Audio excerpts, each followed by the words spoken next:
Hey guys, Mark here from Rings.com, and today we'll be comparing the new Astro A50 Gen 4 to the older model, the A50 Gen 3.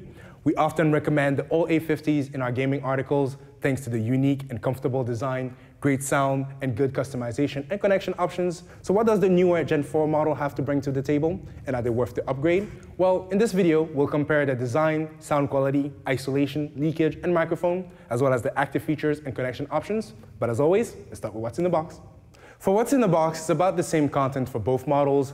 For the Gen 4 headset, you get a micro USB cable to USB, you get an audio cable, the base station, the manuals, and the A50 Gen 4 headset. It's about the same content for the Gen 3s, so a micro USB to USB cable, the optical cable, the base station, the manuals, and the Gen 3 headset. And that's pretty much it. Now let's get the boxes out of the way and compare the design. For the design, starting with the build quality, the A50 Gen 4 headphones have barely changed, but the base station of the newer model is a little more compact, which some may prefer. The Gen 4 headphones keep the same unique game-oriented design of the A50 lineup.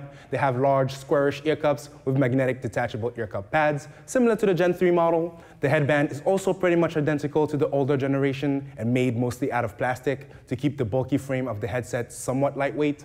Both headphones are mostly made out of plastic, but their build quality feels durable, and the plastic used for the ear cup enclosures is dense and feels high-end. The microphone is also just as malleable on the Gen 4 model as it is on the Gen 3, but unfortunately, unlike the A40 lineup, it's not detachable, which would have been a welcomed addition. They're not headphones meant for casual use, so we understand why the mic isn't removable, but the same could be said for the A40s, even if they have a more mobile-friendly wired design. Overall, only the slight redesign of the sliding hinge seems to have changed between the headphones themselves. It's now much stiffer to adjust the Gen 4 headset, which may be a plus for some or a downside for others, but won't change the overall feel and fit of the headset. The Gen 4 also have a less angular design for the ear cups, hinge, and headband, but it's mostly cosmetic and will in no way impact your gaming experience. Lastly, the base station of the Gen 4 is narrower than that of the Gen 3, which will save a bit of space on your TV stand or on your desk. It's a little taller though, but overall, it's more compact for the same set of features and connection options. As for comfort, the A50 Gen 4 feels slightly more comfortable, but it's barely noticeable and wouldn't be enough of a difference to be a deciding factor between the two headsets. The Gen 4 pads are a little softer and a bit more pliable than that of the Gen 3. The pads are also replaceable, and you can purchase a mud kit if you prefer the more leather-like finish than the microfiber ones that come with both headsets by default. We noticed, however, that the Gen 3 pads do not attach to the Gen 4 headset, despite being the same size and design. This may just be an issue with the magnet's polarity, but keep that in mind if you plan on getting the mud kits. Get the generation-appropriate mud kit just in case. In short, the only minor difference between the two models is the Gen 4 hinge being harder to adjust. However, once you get the right fit for your head size, both headphones are quite comfortable, and you should be able to wear them for prolonged gaming sessions, no problem. Lastly, for the control scheme, here again, there's not much different between the two models. The Gen 4 have practically the same button layout as that of the Gen 3. They both have an infinite scroll wheel on the bottom of the right ear cup with distinct notches so that you get a bit more of a tactile sensation when adjusting the volume levels. They also have a dedicated Dolby surround sound button, a power switch to turn on and off the headphones, and on the side of the right ear cup, a big channel mixing rocker to adjust the mix between in-game and chat audio. This is pretty much the same setup on the Gen 3 model, the only differences being that the Dolby and power switch buttons are a little bit smaller. They also have a slider to cycle through the EQs instead of a button. We prefer the slider a little bit more to the button since you can quickly know which EQ you're on by touch. However, you do get audio feedback and visual confirmation on the base station of the Gen 4, which results in about the same ease of use for both headsets overall. Speaking about the base stations, there are no controls on either unit, only a PC to console switch depending on the console variant of the headset you purchased. In short, design-wise, there is no reason to upgrade to the Gen 4 if you have the Gen 3s. The only really noticeable difference is the more compact base station and the stiffer sliding hinge, but once that's set up for gaming, they're equally easy to use, comfortable, and well-built. Now let's compare the sound quality, isolation, leakage, and microphone with Sam. We measured the A50 Gen 4 and the Gen 3 with the Studio EQ preset since it performed best with our test. And because of that, they got an excellent and identical score. The other EQ presets, including the new ones, didn't perform as well. But before looking at their measurement results, we are going to play a recording we have done with these headphones so you can get an idea about how their sound compares for yourself. Just keep in mind that this is a relative comparison and not an absolute one. So it is good for seeing which headphone has more bass or treble, for example, but you won't be able to judge the actual sound profile. And if you get one of these headphones and listen to the same track that we've used here, you most likely won't hear the same thing.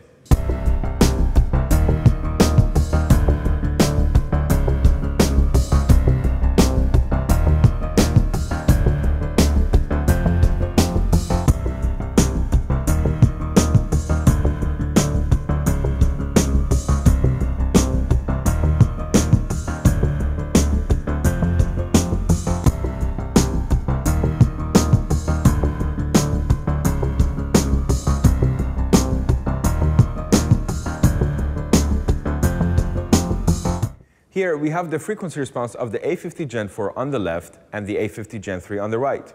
And as you can see, they measure basically the same. The bass performance is excellent, but it shows a bit of underemphasis in the sub-bass region and a bit of overemphasis in the high bass region. So although this makes the sound a little bit muddy, it won't be noticeable to most people. The mid-range is also great, meaning vocals and instruments will sound clear and accurate. Same for the treble range of production. It is very accurate and good, but some people may find the S and T sounds a little bit overemphasized. Another good thing about the sound of these headphones is that they showed a consistent bass and treble delivery across multiple people and positions. And if you don't like the neutral sound profile of the studio preset, you can always use their EQ to customize the sound to your liking. Now for isolation and leakage, we have also recorded a comparison, which we're going to play now. First up is isolation.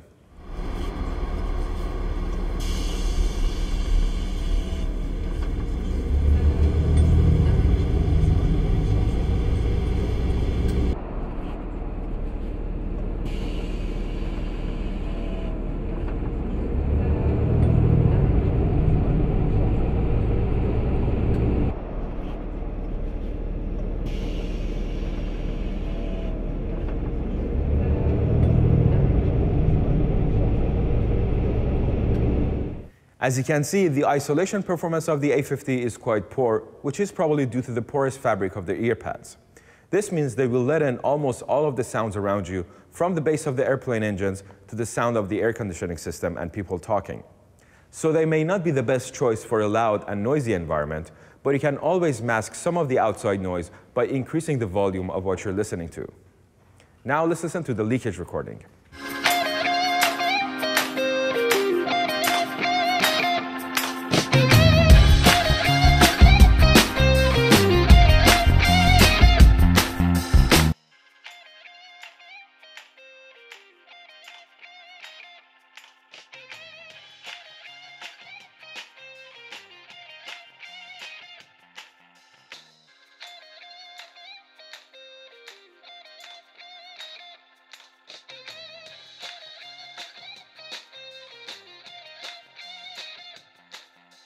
As you probably noticed, both A50s leak quite a bit, which again is probably due to the porous fabric of the ear pads.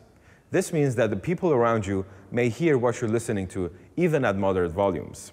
Since these headphones are made for gaming and have a boom mic, I'm going to discuss their microphone performance as well.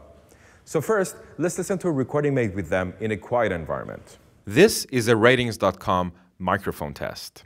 This recording was made with the microphone of the headphones while placed on our dummy head, with my voice being played through the dummy head's mouth and noise being played through a speaker about 1 meter away. This is a ratings.com microphone test. This recording was made with the microphone of the headphones while placed on our dummy head, with my voice being played through the dummy head's mouth and noise being played through a speaker about 1 meter away. This is a ratings.com microphone test. This recording was made with the microphone of the headphones while placed on our dummy head, with my voice being played through the dummy head's mouth and noise being played through a speaker about 1 meter away. As you can see in the graph and probably heard, although the microphone of the Gen 3 was pretty decent, the A50 Gen 4 has a more extended bass and a little bit better treble, so speech will sound fuller and clearer on them. This is the only difference we have noticed between the sound and microphone performance of the Gen 4 and Gen 3. Now let's listen to a recording done in a noisy environment. This is a ratings.com microphone test. This is for you to see if you could hear me in a noisy environment. This recording was made with the microphone of the headphones while placed on our dummy head, with my voice being played through the dummy head's mouth and noise being played through a speaker about 1 meter away. This is a ratings.com microphone test. This is for you to see if you could hear me in a noisy environment. This recording was made with a microphone of the headphones while placed on our dummy head, with my voice being played through the dummy head's mouth and noise being played through a speaker about 1 meter away. This is a ratings.com microphone test. This is for you to see if you could hear me in a noisy environment. This recording was made with a microphone of the headphones while placed on our dummy head, with my voice being played through the dummy head's mouth and noise being played through a speaker about 1 meter away. These microphones are great at handling noise, mainly because they have a long boom and also because they have an adjustable noise gate. We had set the noise gate to minimum in our test, and even with that, they were able to reduce the background noise to a great degree. So they should be able to handle almost all environments. However, keep in mind that if you set the noise gate to a high value and speak quietly, it is possible for some of your speech to get cut out alongside the background noise. Now let's go back to Mark for the active features. For the active features and connection options, starting with the wireless range, they both measured the same at around 57 to 58 feet in our direct line of sight test. They won't be the ideal options if you often keep your gaming headphones on when walking around your home, but for most gaming setups, it should be more than enough. Also, we got rid of the obstructed range metric since it depends heavily on your home layout, the thickness and density of your walls, and the interference in your environment. We felt that this test was less useful, especially since we've moved offices. We may replace it in the future with a better, more user-requested test. So if you have any suggestions on how we can improve some of our tests, let us know in the comments below. We always appreciate the feedback. As for latency, here the Gen 4 is doing better than the previous model at 17 milliseconds of latency compared to the 39 milliseconds for Gen 3. On the upside, thanks to the proprietary transmitter base stations, both headsets have low enough latency to not be a concern when gaming on PC or on console, even with high frame rate content like FPS games or dialogue-heavy, story-driven ones. For battery life, here too the Gen 4 model is doing a little bit better. They have a longer battery life overall, lasting up to 17.5 hours in our battery test compared to the A50 Gen 3's 13 hours. Note that your results may vary slightly, since battery drain does depend a lot on your listening volume. On the upside, the Gen 4 charged faster using the dock compared to the Gen 3's roughly 6 hours of charge time. However, if you do need even faster charging, use the micro USB cable directly on the headset. With that setup, the Gen 4 model fully charged in 2 hours in our test, compared to the Gen 3's in about 4.5 hours, which is a significant improvement.